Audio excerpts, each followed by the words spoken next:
Welcome to Massive Late Fee. And now your hosts, Mark and Carol. Well, hello everyone. Welcome back to Massive Late Fee. My name is Mark. With me as always is my fiance Carol. How you doing today, Carol? Hey, what's up? Not much. It's been a good week here. It is June 13th, 1998. It is. It is that. It's exciting time. It's celebration time. Come on. What are we celebrating?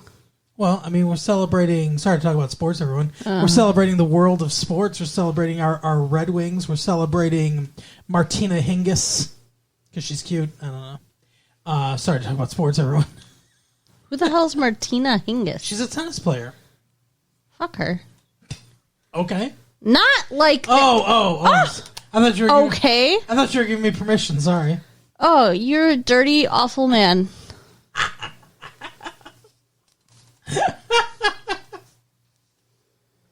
Tennis player. Like that little fucking skirt? Little tennis skirt? I do. What up? I dated a tennis player. I don't know if you know that. No, I didn't know that. You know the other Carol I dated?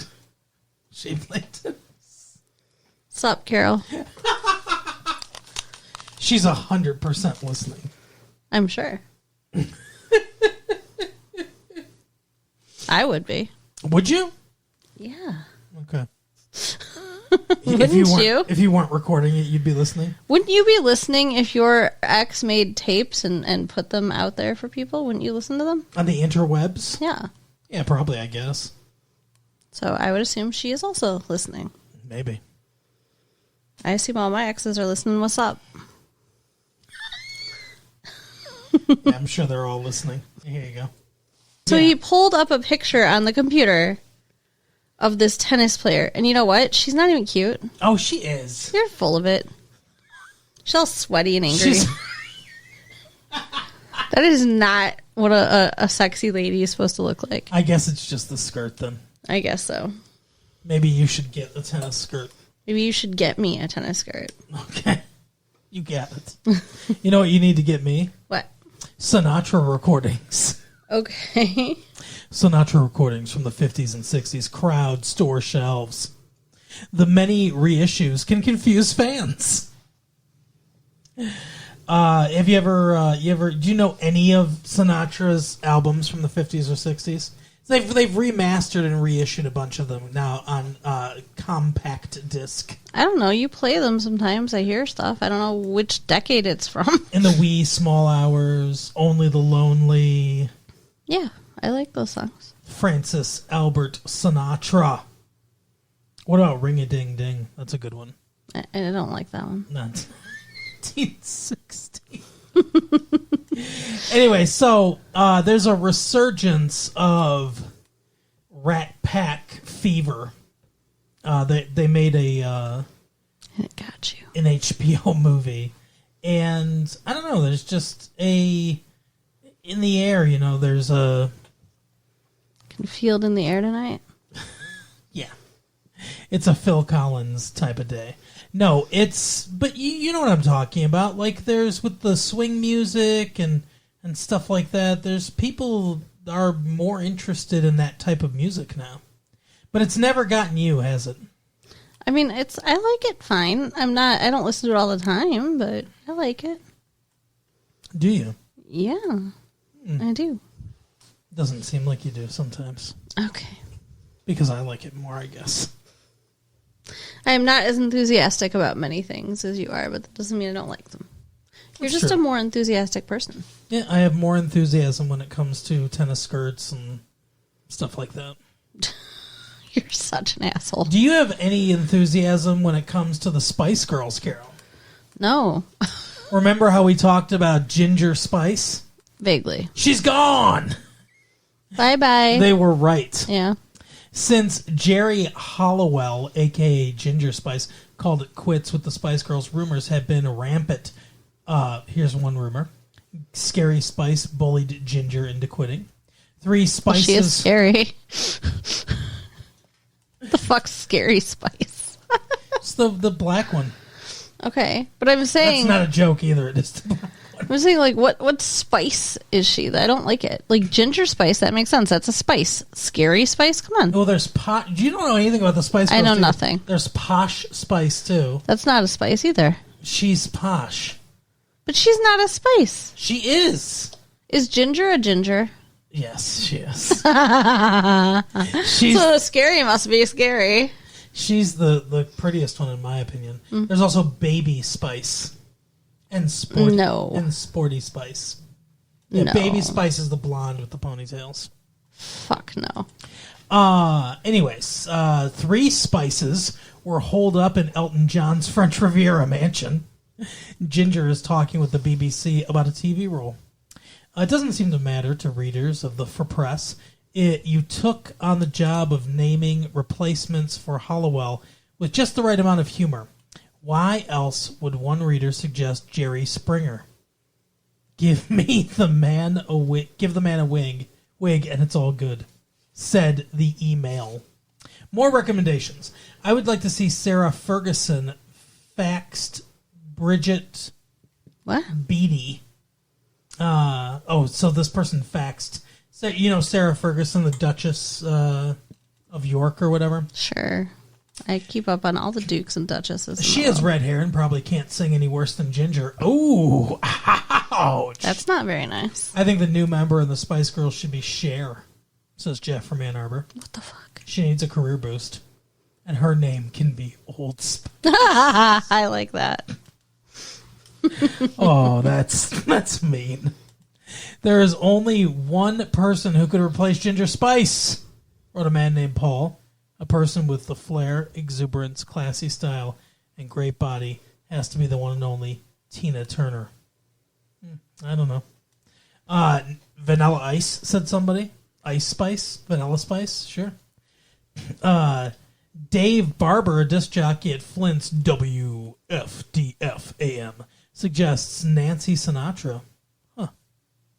Some of these are not very funny. But we've got... Fergie would be Diet Spice.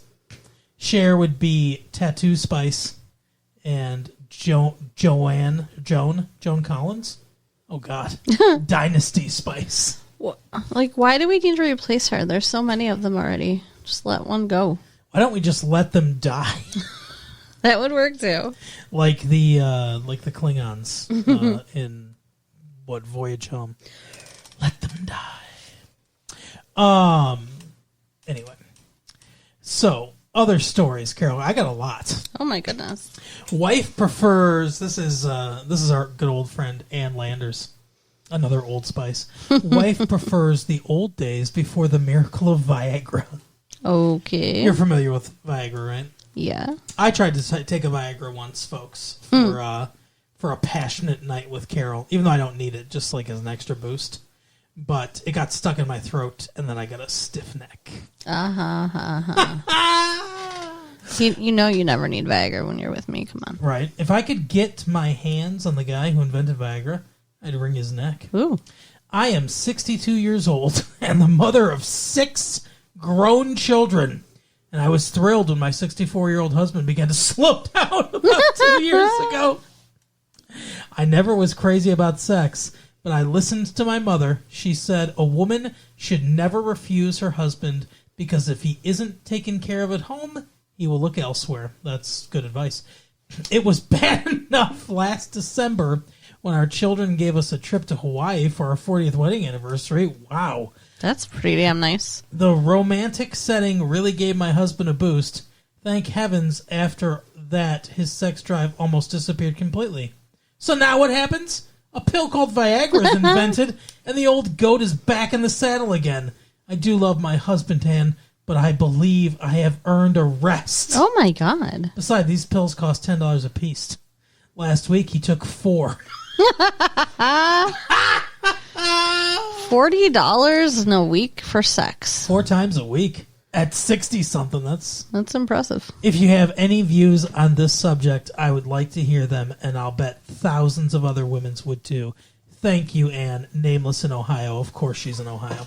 So, before you see or before you hear what Ann Landers has to say about it, what do you think? I mean, it sounds like they have some problems. Well, I mean, they've been married 40 years, so I mean, like, they're obviously doing something right. But I don't disagree with the premise that, you know, you should take care of your man, because I don't think that it gives them, like, a free pass necessarily, but it's not a great thing to have your guy be sexually unsatisfied. Sure. Agreed. So, I mean, I feel a little sorry for this lady who is tired and wants a break. I mean, like, maybe they should compromise and just do, like, once a week or something.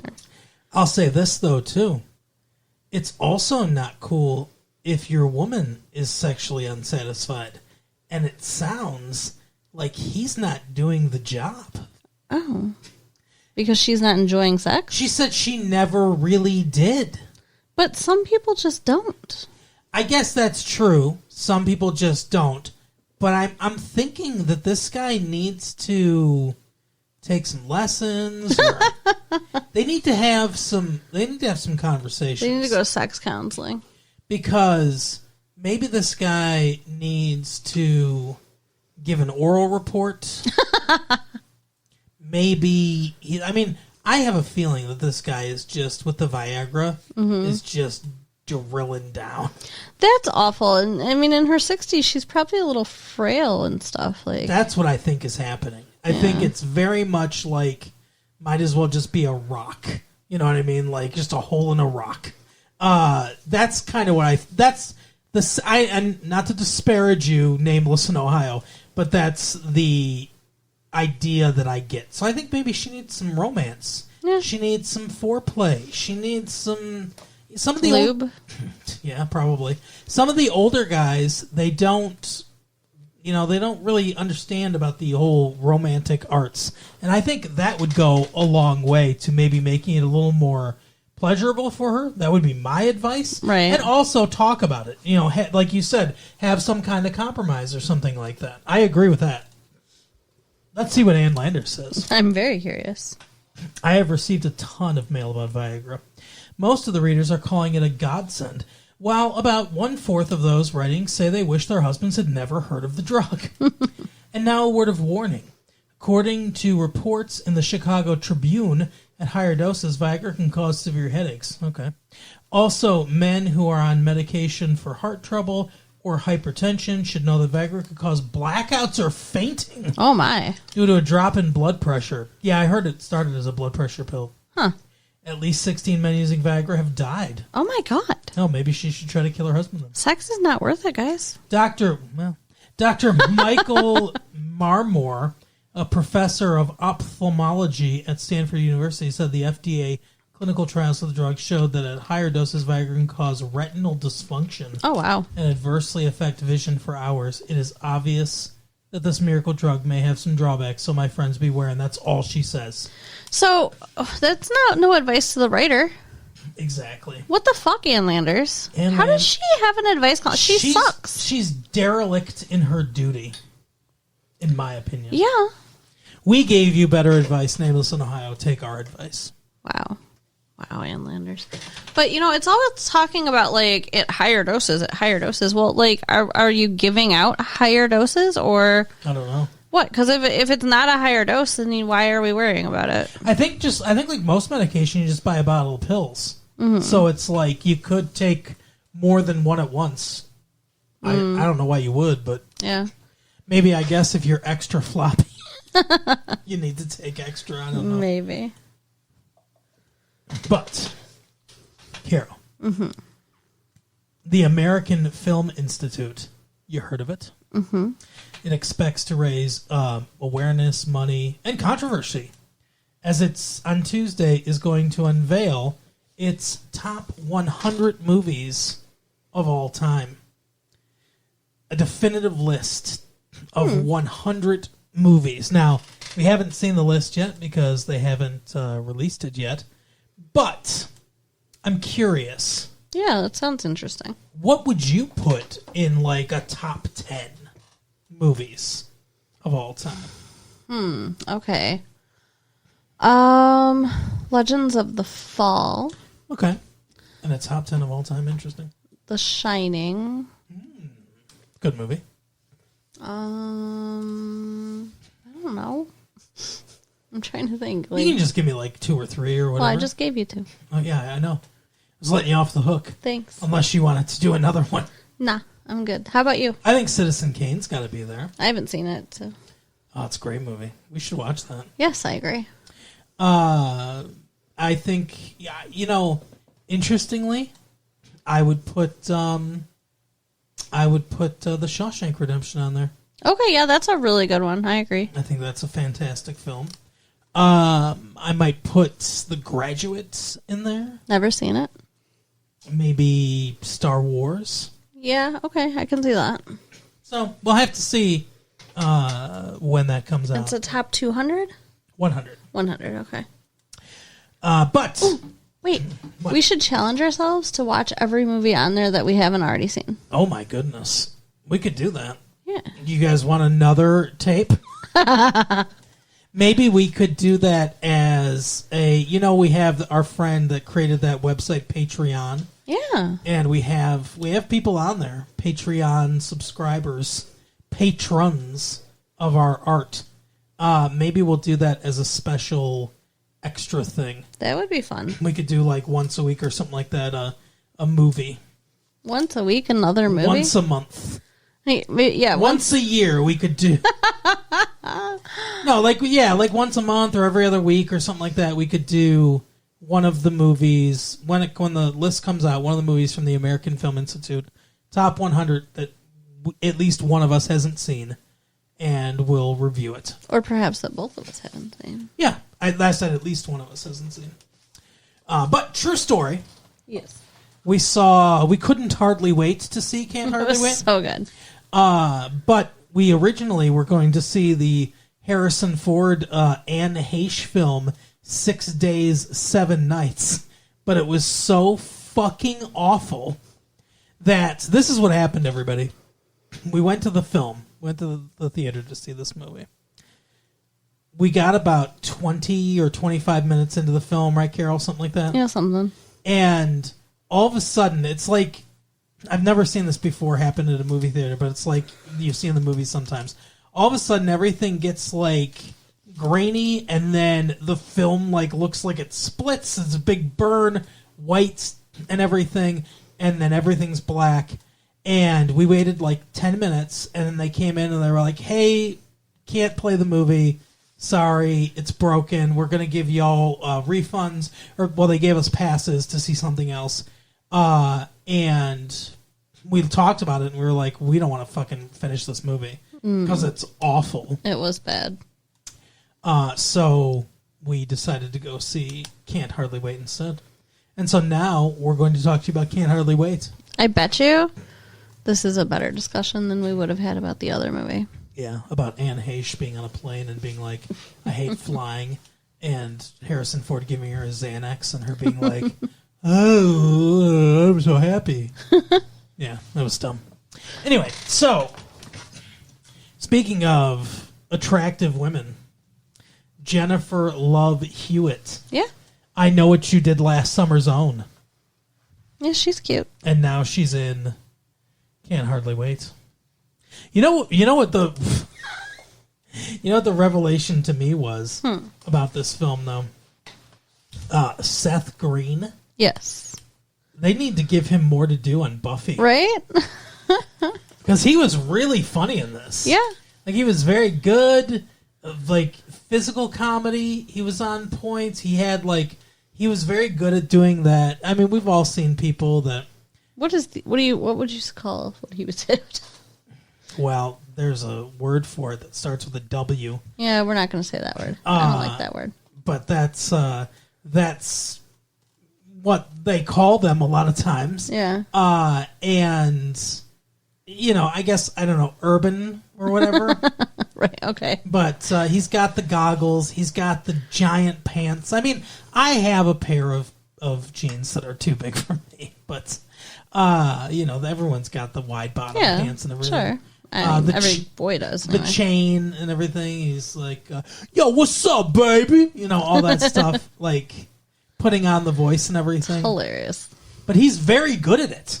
Fully committed to that persona, and then he easily morphs into his actual persona too. Mm-hmm. I do like at one point that one of his friends, because there's 3 of them that all act like this, that one of his friends comes up to 2 black guys and it's like, "What's up, Mike?" And then he idiot. Then he uses the N-word And gets chased. and they get chased. I don't know why he would think that's a good idea. Does he think that if he acts black long enough that it's just okay? I guess so. It's not.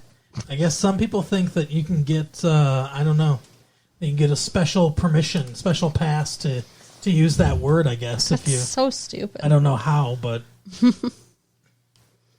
But anyway, can't hardly wait. Carol, what did you think? I loved this movie. It was a really great, like, hangout movie. Yeah, absolutely. And it is, I mean, it's literally just one day. Yep. It's graduation day and the giant party after graduation.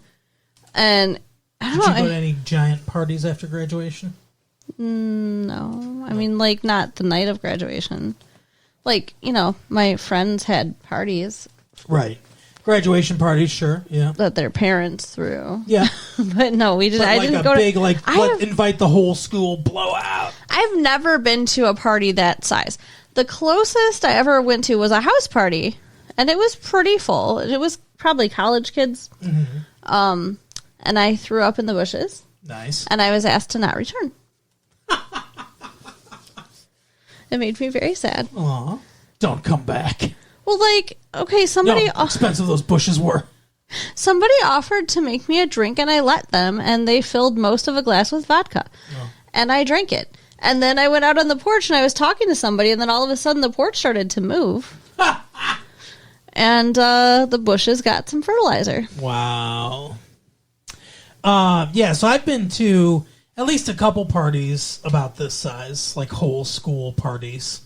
Although it is funny because a lot of times I do. It's interesting because they don't have a small school.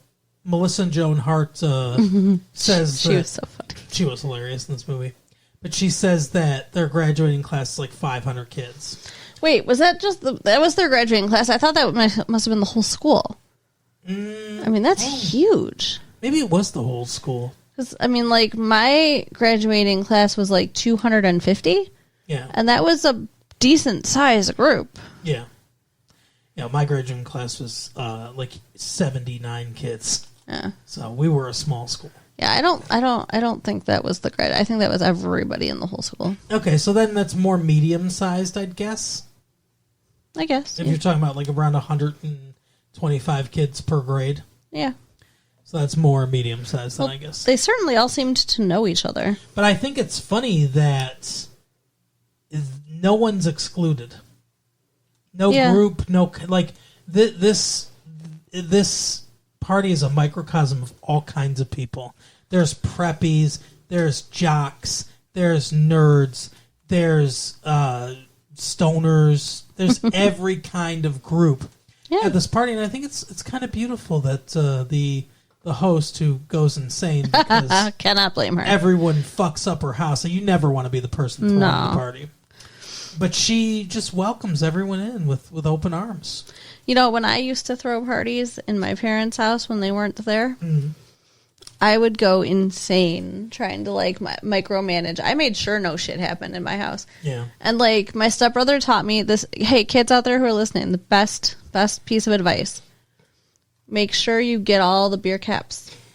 Oh, Count the beer caps. Like, because he got caught with that before. One fucking beer cap left yeah. Oh, my behind. God. Just one. Yep. That's That's all it takes. I knew a guy that my friend John and I knew this guy that used to steal things from house parties. Oh, no. But what he would steal is photos, like family photos. That's awful. One time he showed me and John his collection, and it was just hundreds of other people's family photos. Hundreds? Yeah. And we're like, why do you do this? And he looked at us and said, it's the only thing that you can't replace. Wow. What an asshole. Seriously. Wow. Yeah. But anyway, so the premise of this film is that, what's his name? Ethan Embry has a crush on Jennifer Love Hewitt. Like, who wouldn't? Sure. He represents all males of America. And that's basically it. And he wants to tell her, hey, I like you. Well, she broke up, or her boyfriend broke up with her. I mean, he's been like in love with her since fucking first day of freshman year of high school. Mm-hmm. So, I mean, it's a little more than just like, oh, he has a crush on her. Like, he's like obsessed with her. Yeah, and that's the thing too. Is like, I don't know that this is the greatest love story in the world, but I guess it works out. So whatever. Right. Yeah, it does. But the problem with this, from a love story perspective, is that we never really see them together. Yeah, they have one scene at the end, but it's not like Pretty in Pink or 16 Candles or something like that. Pretty in Pink's a better example with Ducky, where the unrequited love interest, they're like very good friends. Mm-hmm. So there's a lot of scenes of them talking to each other, and she just happens to like another guy or whatever. Mm-hmm. It's not like that.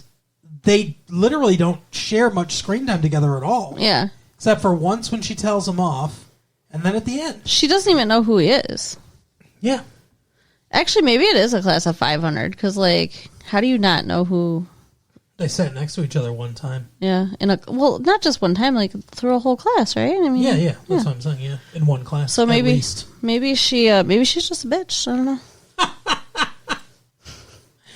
But, yeah. So... It's interesting. Like I said, in that, like in a love story way, this movie leans heavily on fate. Yeah. That things are fated. The song Mandy's playing, her name's Amanda. His letter happens to magically find its way to her after he throws it away. Mm-hmm. A bunch of stuff happens that's all fate. Yeah, he believes there's one person for everyone, and this movie is supposed to be like backing up that belief. Right. The most ridiculous belief. It's in the very world. stupid, yes. How do you know your one person doesn't live with the, whatever tribe in fucking Sri Lanka or fate someplace in South America? You know what I mean? Fate wouldn't let that happen. I guess. Wow, it's so lucky that most everybody's one person happens to be the same race as them. And they happen to live within 20 miles of where they were born. Exactly. Like, what? What are the odds? Yeah. It's not just proximity. Anyway, so there is a couple articles about this, if you want to dig into it. We don't usually do this, but I thought Terry Lawson had some interesting things to say. He only gives this 2 stars out of, I think, 5 stars. No, out of 4 stars. Okay. Wow, So, that's not... Wow. Common wisdom is that Hollywood no longer makes films for grown-ups. But the truth is, they don't make them for teenagers either. At least they're not making them for teens who long for a movie that speaks to their lives the way that Fast Times at Ridgemont High and The Breakfast Club did in the 80s. Yeah. The closest this graduating class has is Dazed and Confused, yeah, which is set in the 70s, but it definitely does speak to the 90s. So Cut can't hardly wait a little slack. It's not about a maniacal slasher or a sociopathic sex siren seducing her teacher. It's about some quasi-recognizable specimen celebrating high school graduation at the sort of party that anyone who has matriculated since, say, 1948 is likely to recognize. This is a night in which everyone is looking to cement a legend, salvage a reputation, or make up for lost time. Or at least they're looking to get drunk, make time, or take revenge for 4 years of torture and humiliation. Right. Or, be the pathetic one who comes back after they graduated, like that last dude at the end. Oh, my God. Yeah, no shit. Jerry O'Connell. Yeah. Like, get a life, man. My Secret Identity's own Jerry O'Connell. I don't know that Fat kid from Stand By Me's own Jerry O'Connell. one. Sure. Cush from Jerry Maguire's Jerry O'Connell. Sure. Now this is by somebody else, but this is an article directly about. Are you okay over there? This is an article directly about Jennifer Love Hewitt. Life is a Scream for Jennifer Love Hewitt. Get it? Because she wasn't in that. Okay. I don't exactly get that. Yeah. But even niceness has its problems. Just ask Jennifer Love Hewitt. A scene in Can't Hardly Wait, her new movie opening today, called for her to scream at another actor. Oh, yeah. An extra didn't realize I was acting and came up and said, "I thought you were that nice girl from Party of Five. I can't believe you would treat your fellow actors the way you just did," she recalls. Wow. What the fuck? Is the extras just not paying attention? My jaw just dropped. I wanted to say, "I'm so sorry. I'm not mean in real life." That's life when you're a 19-year-old star, courtesy of her popular television series and last year's feature film, I Know What You Did, last summer. We covered it. Yeah. She was a teen idol before she was out of high school, which involved problems of its own. Yeah, and then it's just kind of goes on to what a great life Jennifer Love Hewitt has. Okay. But I don't know. Like, what do you think? Is she the next big thing? Is this cementing her status as the next Meryl Streep? No. I mean, her acting was fine, but I don't think Her acting was fine. Shut up. She's fine. I don't think that her acting ability is like super, amazing, or at least she wasn't given a lot to do in this movie, truly. Let's be realistic. Mm-hmm. Most people aren't paying attention to her acting ability. Don't you think? I mean, she's pretty, but Yeah. I don't think she's that pretty. Ooh, wow. I mean, she's got a very pretty face. Kitten's got claws. No. Come on now. But I mean, like, I don't know. It's just she's not smoking. She's pretty. Turned into Jim Carrey for a second. She's not smoking. Right. What do you think? I think she's hot as hell. Okay, but what do you think about her acting? That's fine. Exactly. That's why I'm not saying Meryl Streep. No, I don't think she's going to be Sally Field either. Yeah. But she might be, I don't know, Meg Ryan or... I think Meg Ryan's a better actress, to be Meg honest Ryan is a better actress, but I'm just saying, like, she has more of the I'm going to be in romantic comedies or... Yeah, non-serious stuff. Yeah. She's not going to be deciding which one of her kids gets killed by the Nazis. Correct. I don't think she can handle that. No offense, Jennifer Love Hewitt. And if you're ever in town, hit us up. Anyways. Maybe she could, though. Like I said, the movie didn't give her a ton. No, it didn't. You're right. I mean, not like Seth Green. Her character is very underwritten. Yeah. And it's not very well shaped. Like, you don't feel like you know her. I wasn't really rooting for her. I didn't really care. You don't know anything about her. Yeah. Other than the fact that she's dated this one guy for 4 years, and she's at the end of high school, and she's kind of like, I don't know what it was all about. Like, you know what I mean? She seems very lost, like she doesn't know what she's gonna do. Her in the little this movie at times wants to be Animal House. I think they give little bios of everybody, like yearbook bios at the beginning. Her plans are undecided. Yeah. Yeah. And that's her character is completely undecided throughout the whole movie. She reads this guy's letter, and all of a sudden she's like, that's who I want. Well, I mean, she said she didn't know who she was without being the Mike's one guy's girlfriend. Yeah, Mike's girlfriend. And he's telling her all the things that he thinks she is. And I think she's like empty and just looking to be filled up, and she's like, "Oh, he'll fill me up." He will fill you up. Right? But no, seriously, like it looks like she's looking for validation from a guy. Yeah. I'd be interested to see what her home life's like. Right? Is her dad not present or, very, very kind to her? None of these people's parents were in this movie. No. And the only parents really mentioned was the parents of the person who was throwing the party. Yeah. And just offhandedly. Well, and they were there in the picture that got mutilated. Oh, yeah, the one that likes penis or whatever. That would be awful. Oh, my God. But, yeah, so that would be one criticism I have of the film. If we're really digging deep down into what the movie is, my criticism would be about the love story, because it seems very not fleshed out, and about her character in particular, because I don't know what her character is or what she wants. And it doesn't seem like she really grows or changes in this movie. No, she's just looking, like I said, to find somebody else. At one point she says, like, maybe I should be single for a while. And it's like, correct, you should, probably. Mike, her ex-boyfriend, was more fleshed out than she was. 100%. You know, the nerdy dude was. Yes. Seth Green's character. Yep. I mean, like, yeah, she could have been anyone. Yeah, she's really more of an idea in this movie than she is a character. Yeah. Like, the main characters are Ethan Embry, what he's going through, and even more than him is I can't remember her name, but the redheaded one, and Seth Green, them, and the dork and Mike. Yeah. Those two storylines are the main storylines.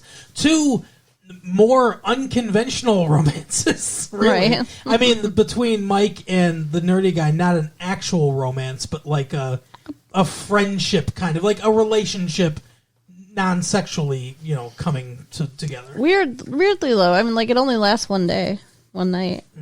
Yeah, because he gets rejected, things go back to normal and everything.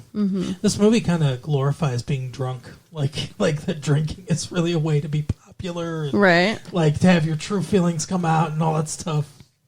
I think it's hilarious. Like, all those kids thought the dork was so popular, and then immediately the cool guys are like, "No, you're not." Yeah, like, what the fuck? And although they didn't, I don't know that they witnessed all the stuff that was going on with him. Yeah, they were too busy making out with their girlfriends. True. I would have liked to have seen what the girls that he was making out with at the party thought afterwards. Yeah. Did they still think he was cool? Like, did their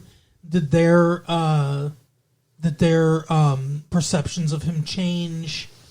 But it's not really about that. No.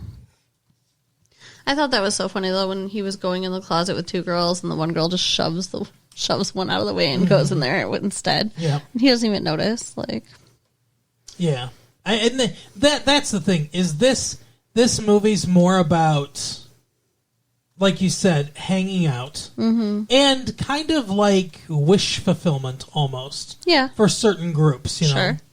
Like that's what happens with the dorky kid. That's every dork's dream, for sure. Essentially, yeah. Yeah, all he gets of a sudden being cool. Yeah, he gets to do like the crowd surfing. He gets the chicks. He hangs out with the most popular guy in school. Yep. The bullies apologize to him. Exactly. Yeah, everything that he could want happens. Right. Except that he ends up hungover and in jail. Yeah. And in jail for what? Underage drinking, I guess? Yeah. But it's like, they're the only two that get thrown in jail, and it's because they're in their underwear, and the cops are just disgusted by homosexuality. Yeah, That's truly. really what it is. Yeah, the cops are like clearing out the party. Well, they were the only ones that couldn't get away, too, because they were passed out because they got ethered or whatever. How do kids just have, like... That was funny. Just random chloroform just lying around. Yeah. That doesn't make a lot of sense. I don't know. It would have made more sense if they knocked him in the head to knock him out. I guess. Honestly. I think at the beginning they were mixing it together or whatever. Oh, yeah, because they're big dorks. I guess that makes sense. But it still seems weird, but I don't know. I guess you could probably do it. Yeah. I don't know that I'd want to inhale it, though. No. Like, I would feel... That feels dangerous. Let's make some chemicals in our basement and use it to fucking knock somebody out. And we'll just assume that we did everything right and everything goes to plan and we don't actually poison and murder someone. It feels, it feels very dangerous, not just for mixing it, but for the people they give it to. But anyway, I liked the movie quite a bit, actually. Like, there are things I could sit here and nitpick about it and say, like, oh, this is dumb or this is dumb, but this doesn't make sense. I really enjoyed watching Seth Green's character get together with the redheaded girl. Mm-hmm. I honestly would almost have liked more, in a way, if it didn't work out.